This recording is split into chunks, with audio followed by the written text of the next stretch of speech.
Chapter 1955. Alex marveled at Elaine's method of achieving spiritual victory and at the same time felt relieved that this matter had been resolved smoothly. What he had worried about most was Cynthia exposing his identity. After all, his aunt's behavior was extremely arrogant, and if she lost control in the heat of the moment, she might have revealed the Anderson family's secret. Fortunately, Cynthia had chosen the wrong approach from the very start.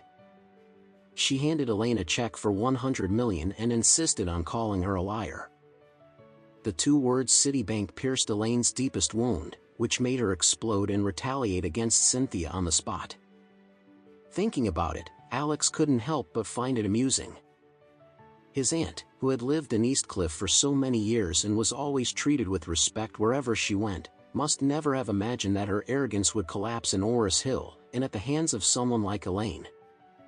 Surely, this time would teach her a painful lesson. Just as Alex was lost in thought, his phone buzzed with a WeChat notification.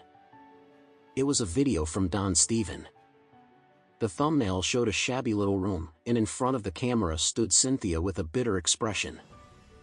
Knowing Don Steven must have already settled her in, Alex got up, went to the bathroom, and clicked on the video. The video began to play with Don Steven's voice. "Master, take a look, this is the room prepared for Miss Cynthia. It's in the shanty town of the urban village."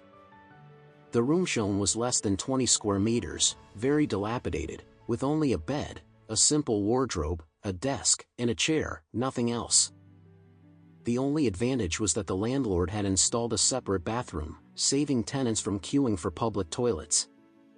Yet, the bathroom was tiny, shabby, and dark, fitted only with a cheap squat toilet. Cynthia, standing in the middle of the room with a gloomy face, snapped angrily, "Show Alex this. How can I live in such a shabby place?"